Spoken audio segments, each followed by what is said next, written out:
Father in heaven, God, we are just so grateful for life today. We want to say thank you for giving us the opportunity to worship you and to be here together. We pray that you would please turn our hearts towards you in a special way. And Lord, may we understand more fully what your word says to us. We pray it in Jesus' name. Amen. My mother assures me that when I was a teenager, I had a hard time expressing love. I don't know if any of you have ever known teenage boys and realized that sometimes there's a little bit of an awkward phase that they go through. I don't know if girls go through the same phase or not. Maybe not, maybe, yeah, a little bit. Yeah, it's kind of odd and awkward. Well, I was, and my family, it's not like we were a perfect family. We had some difficulties anyway, and so we all had difficulties expressing love for one another. And so I was kind of a recluse in my family as a teenager. I had my own set of friends. I wasn't really connected to my family, and I just really didn't express a lot of love or care towards my family. And so my mother, all the way past when I was in college, when I had grown out of that teenage phase, she still didn't quite believe me when I said, "Mom, I love you." She just was I had really scarred her, I think, because I had been so unloving toward her. And we do this to each other sometimes too, I think. Jen and I ended up getting married when we were 22 years old. And how many 22-year-olds know how to perfectly show love to one another? I mean, often there's a lot of difficulty in that. And we weren't even especially committed Christians. And so this idea of love was very confusing to us. And especially biblical love, this other-centered love, was hard for us to understand. We ended up reading a book. I don't know if any of you have ever read a book called 5 Languages of Love before. And that was really helpful to us as young adults to understand what did it mean to how do people experience love differently. I don't know if any of you have ever contemplated that other people might experience love slightly differently than you do. And so that was an odd idea for me. And I said, man, I don't know. How can I do the most loving thing? As I was married, I think at least in my heart somewhere, I wanted to do the most loving thing for my wife. And then as I became a Christian, I wanted to do the most loving things towards God. And I was really confused for a long time about what this really meant, what this really looked like.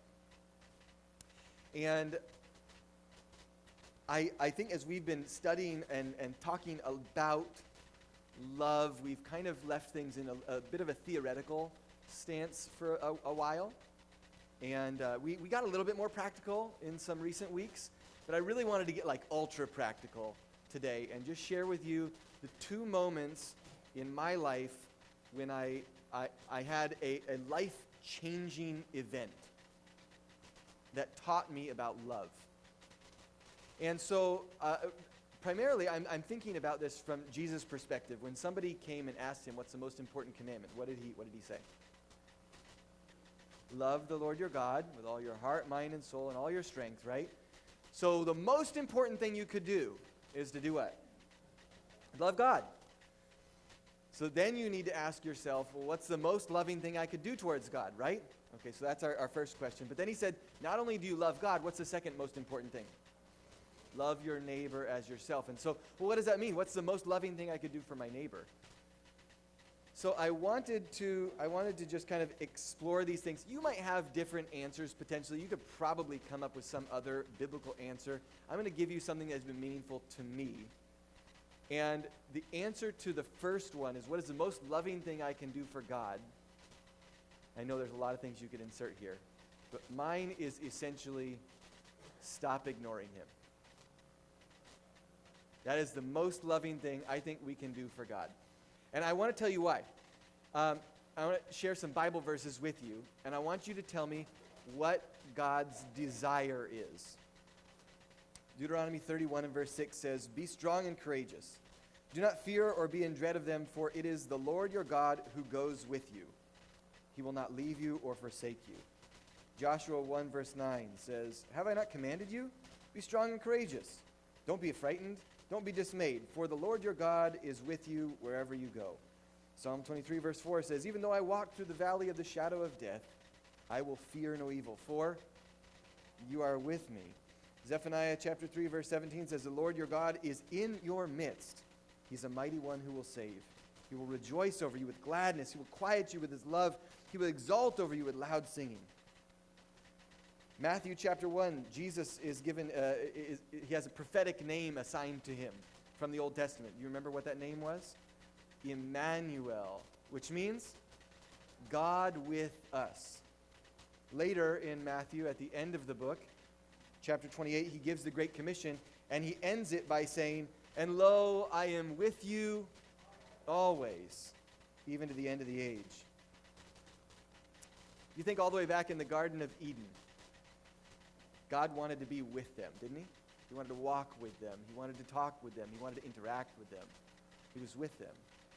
And when you get all the way to the end of the Bible, in Revelation chapter 21, the earth is made new again. It says, and God tabernacles with them. He makes his home with the redeemed. He wants to be with us. Isn't that a kind of interesting idea? All throughout the Bible, you see this picture of a God, a creator God, who wants to dwell with his creation. He wants to be a part of your life. He wants to walk with you. He wants to be with you. Yet because he is not physically visible to us, what do we often do? We often ignore him. I mean, at least this is my personal experience.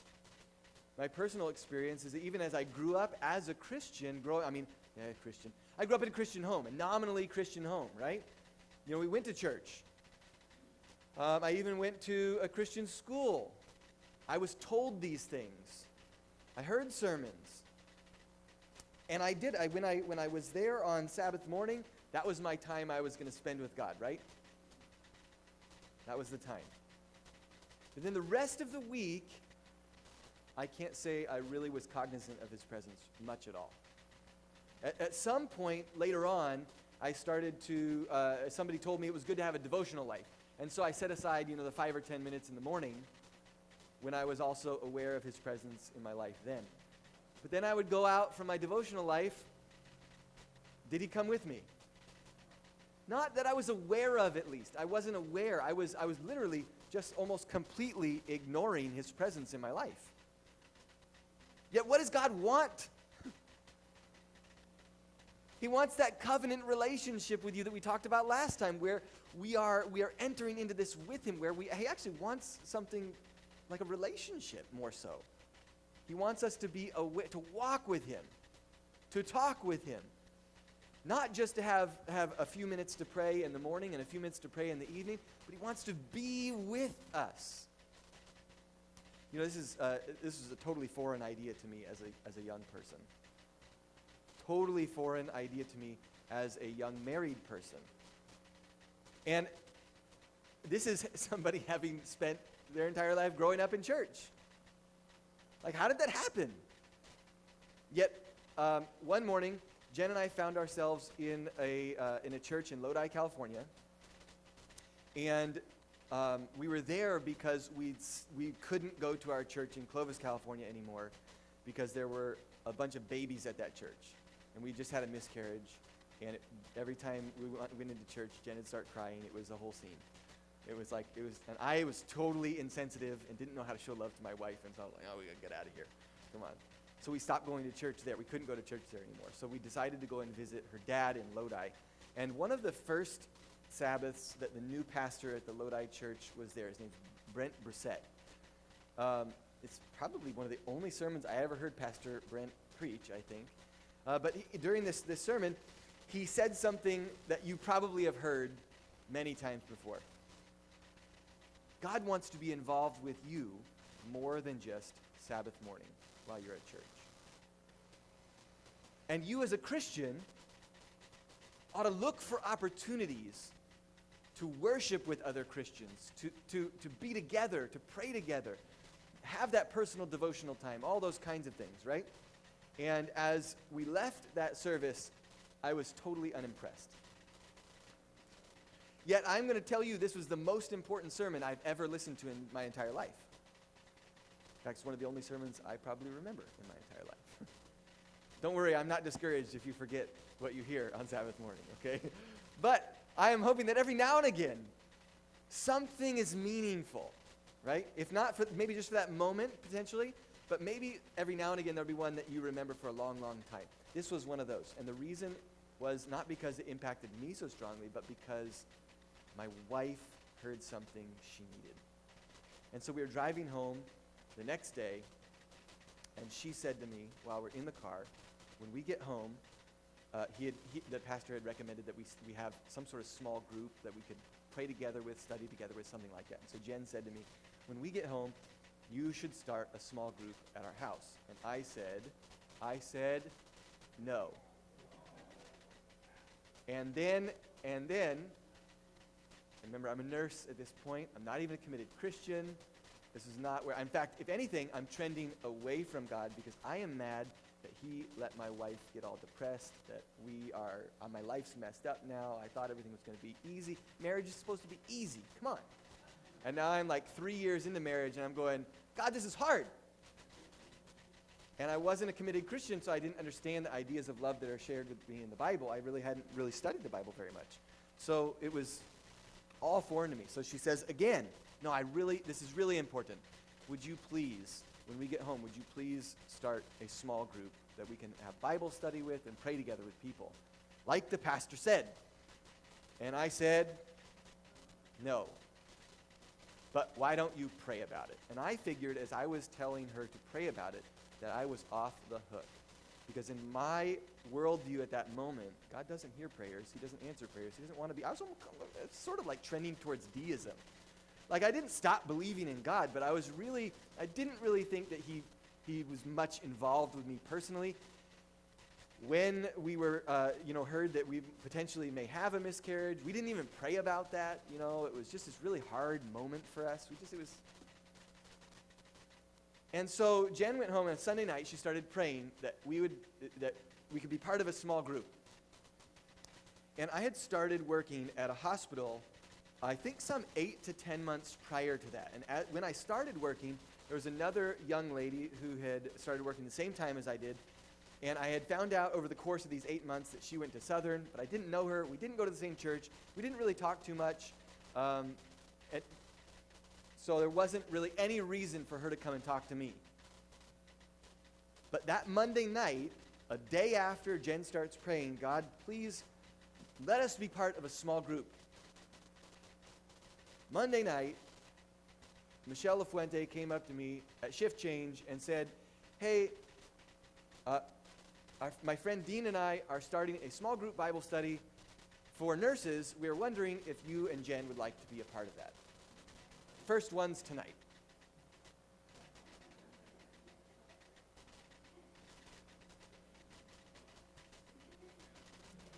And I asked her, did you talk to Jen? And she didn't really know Jen, so she had no reason to talk to Jen. She said, no, I haven't asked Jen. I said, well, I'll ask Jen.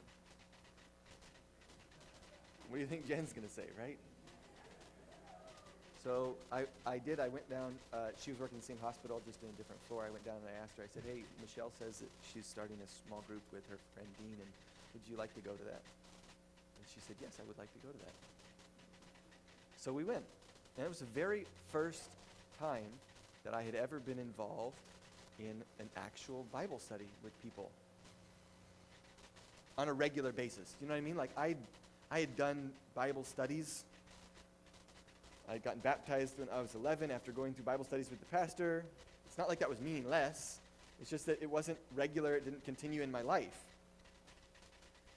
And this is the first time we're getting together with people. I think I'm 25 years old at this point. Praying together with other people for the very first time. Studying the Bible with people for the very first time. Having fellowship with other Christians for the very first time. Like actually we just ate a meal. And we read something from Ministry of Healing. Because we're nurses, right? And we read some Bible verses that went along with it. And we prayed together. And we talked about how we could talk to our patients about this stuff. It was just simple. And you know what was weird? The church hadn't even told them they had to do that. They just did it because it was something they wanted to do.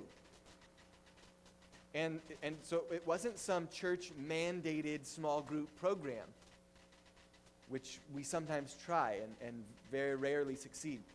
Organic small groups that just are formed because people want to be close to Jesus often have much more success.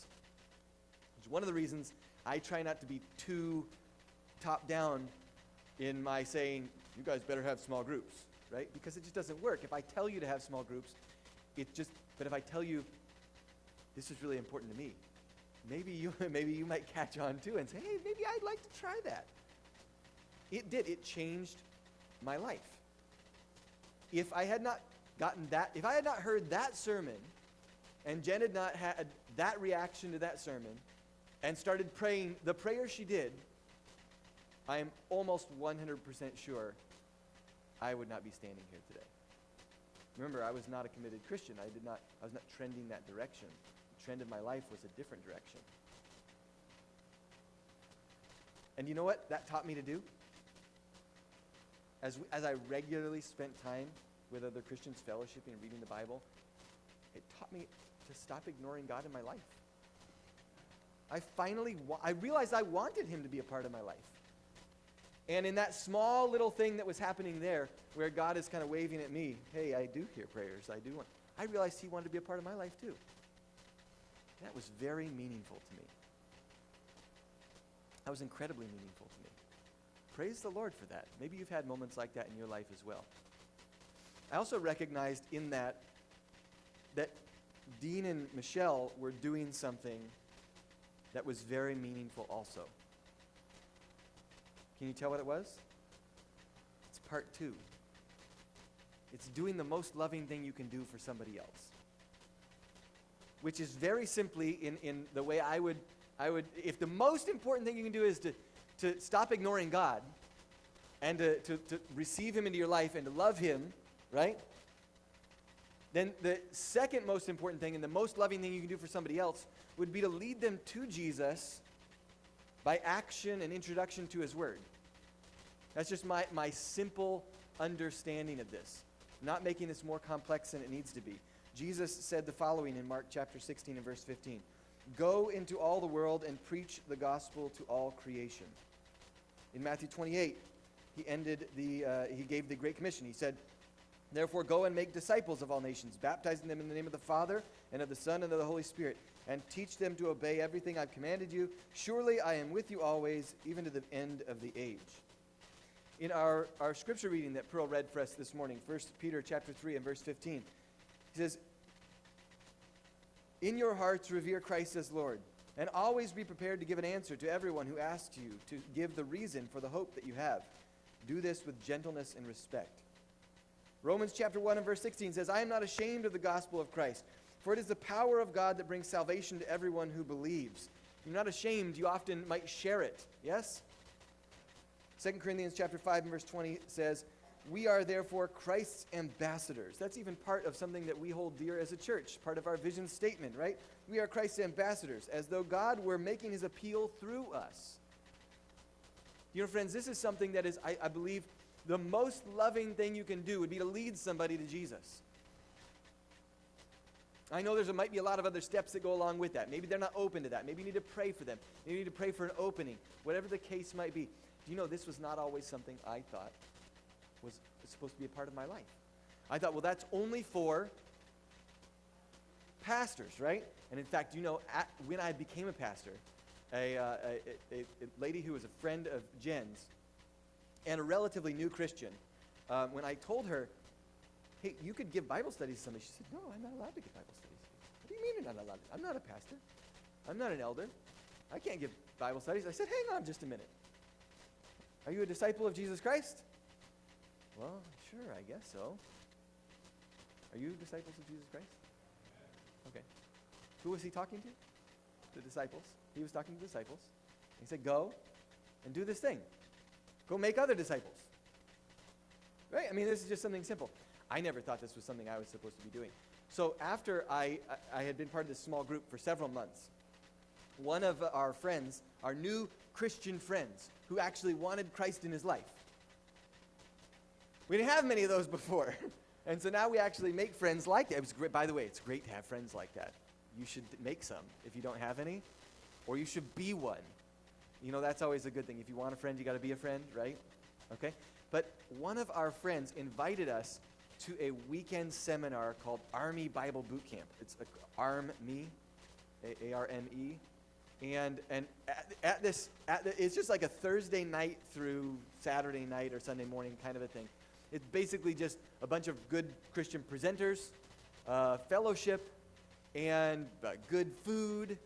And then they did this weird thing that I was also introduced to for the first time, where they prayed together. It was weird. Here I am, I'm like 26 years old. As a Christian, I have never been together with other Christians and prayed together. Now, I'm not talking about prayer meeting like you might have been to prayer meeting before. You ever been to that prayer meeting I'm talking about? The prayer meeting where you spend 45 minutes chatting about the other stuff and not about other people. What do you call chatting about other people? You can call it gossip. But you're not gossiping. You're going to pray for them, right? But you're not talking to Jesus. You're talking to each other about other people.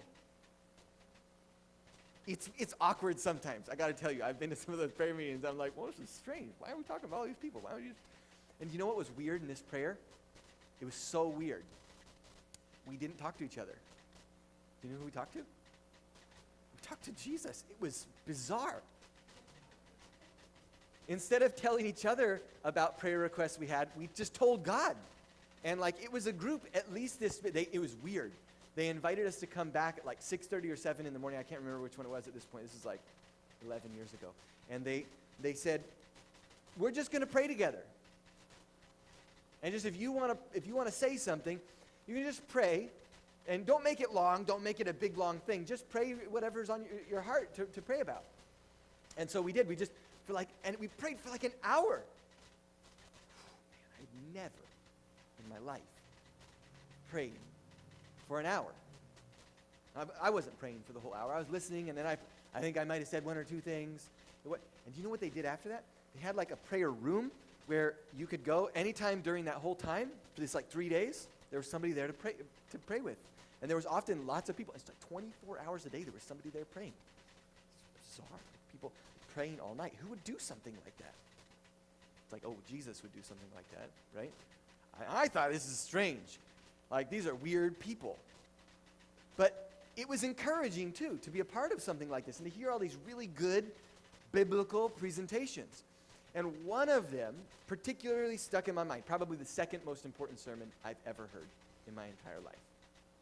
I think it was a gentleman by the name of Don McIntosh. I don't know if any of you know Pastor McIntosh. He was talking about sharing your faith and potentially the idea of giving Bible studies to somebody. And here I am, I'm not even, I don't give Bible studies. But I'm there, and he said something about how you should just maybe look for opportunities. Maybe God will give you an opportunity to study the Bible with somebody, or just to share something with them potentially. Or maybe you could even go look for opportunities. And then he gave an idea. Here's what he said. When you go home, the way that this is going to be cemented most in your heart is to share it. And so you go and you find a friend and you tell them, I need to practice giving Bible studies. Can I practice on you?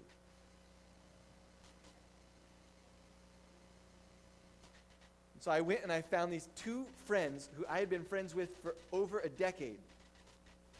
They had known me as somebody who was not a committed Christian, and we had made a lot of decisions together that were not things that I was very proud of. And I said, hey, can I practice giving Bible studies? Can you be my guinea pig? And they both said yes. And we did Bible study. It was really odd. And I can't give you the positive report that, everything changed. And from that point on, everybody I ever talked to the Bible about and gave Bible studies to got baptized, became a committed Christian. I can't give you that story. That's just not part of my testimony. But what I can tell you is that I kept being a part of that small group. I started giving Bible studies, which gave me confidence to actually accept a call to be a missionary in China for a while. And then to give Bible studies there, and to be translated giving Bible studies, that was scary. And then getting home, I knew the Bible worker at the church we were attending, and he was leaving. He had a group, he had a Bible study that was going. He just started it maybe 1 or 2 weeks prior, and he said, Greg, I'd like you to continue Bible studies. It's a super easy Bible study. Just go ahead and follow up with this couple. He grew up Seventh-day Adventist, and she's married to a Seventh-day Adventist. It's easy. Just go and give them Bible studies. And I went, and we did Bible studies for about 2 or 3 weeks, and then I got a phone call. And that phone call went something like this. Hi, Greg. You don't need to come over for a Bible study this week. I called a lawyer. We're getting a divorce, and so we don't need to do Bible studies together anymore. Oh, man. Serious business. What about your 3-year-old and 1-year-old? What's going to happen to them? I don't know. I hired a lawyer so that I can get full custody. That's what I want to do. But you don't have to come and do Bible studies. And kind of as we're getting ready to hang up, she says, what do you think God wants me to do? Oh, man.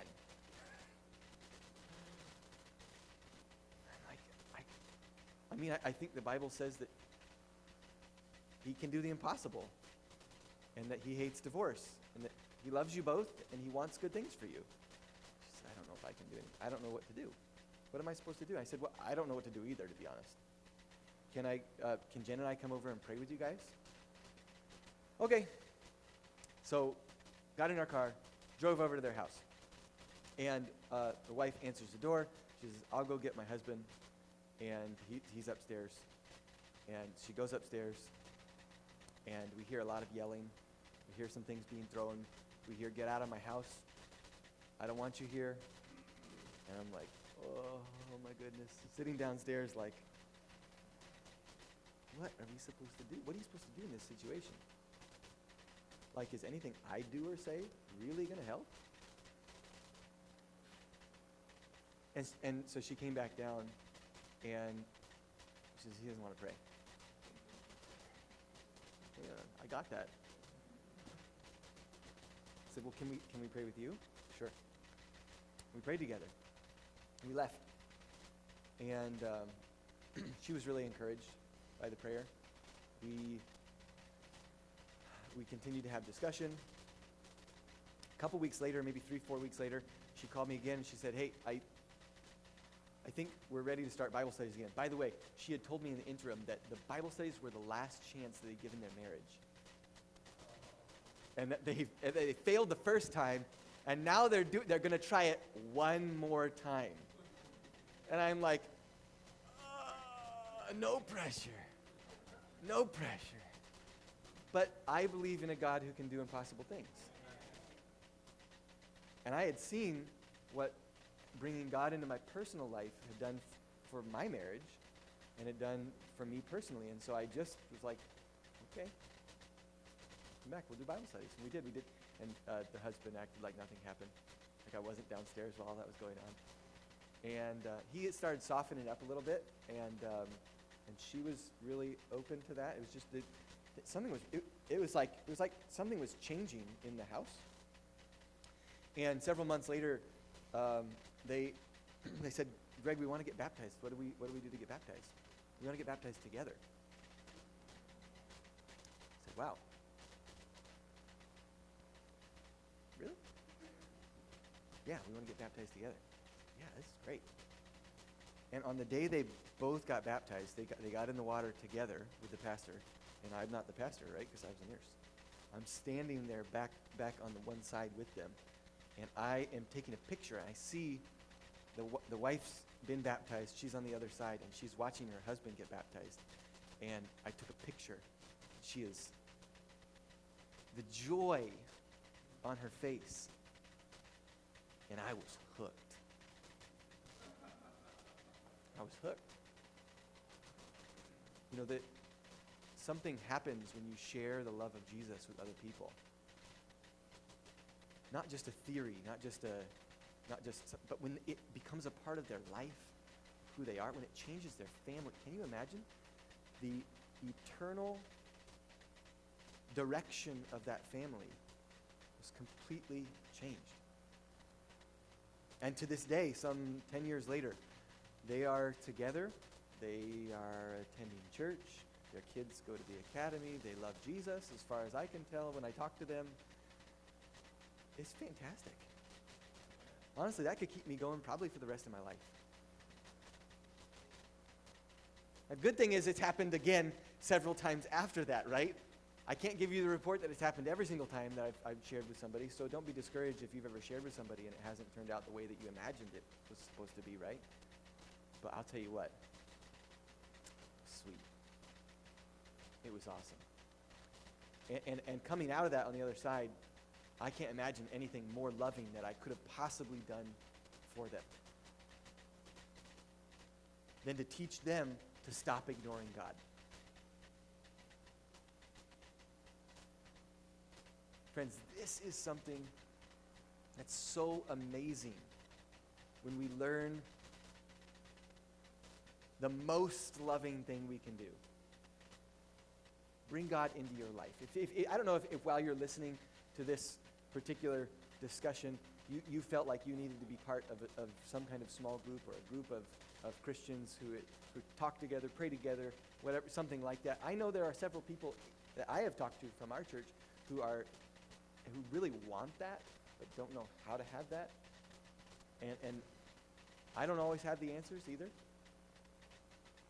But I tell you what, if you want that, I have a perfect example that I've just shared with you. Start praying about it.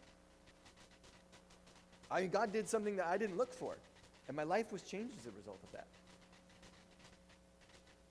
And then I heard that I was allowed to share the gospel with other people. By the way, just giving you permission right now. You are allowed to share the gospel from God's word without my permission, ever. Got it? In fact, let me go beyond that and say, Jesus asks you to do that. As he gives you opportunity, maybe even go look for those opportunities. I don't know if you felt a call to do something like that. I know some people say, well, I'm not supposed to give Bible studies. You know what? I wasn't either. By the way, I wasn't supposed to either. Some people look at me and they think I must always been a committed Christian. I must always known how to give Bible studies or preach sermons. I got to tell you, not so. Not so. Thank you for the witness over there, wife. You know, there was a time when it was my first Bible study, and the very first Bible study I did, I told a woman her daughter may be demon-possessed. Accidentally, right? I didn't say it on purpose, but it was like a very big foot in mouth moment. I mean, the very first time I ever gave a sermon, my friend had to come, the Bible worker guy, he had to come up behind me and say, hey, I need to pray with you. Something's wrong. 'Cause I'm like, in the pew, I'm shaking. I'm like physically, like he can see me from the back of the church that I'm, and he's like, hey man, I need to pray for you. What's going on? I'm like, I don't know, I might be a little bit nervous. I mean,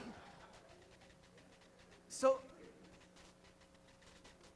you don't personally right at the moment feel equipped?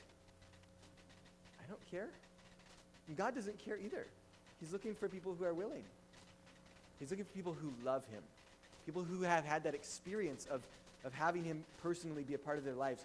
That's what you need. By the way, that's what you need to share with people. The teachings about Jesus, which are important to help us know who he is and what he's about and all that stuff, is good and important. Don't ever, mix that up. But if you can know all about that stuff and still be dry as the hills of Gilboa, whatever the heck that means, right? You can be, because weren't the Pharisees like experts at the Bible?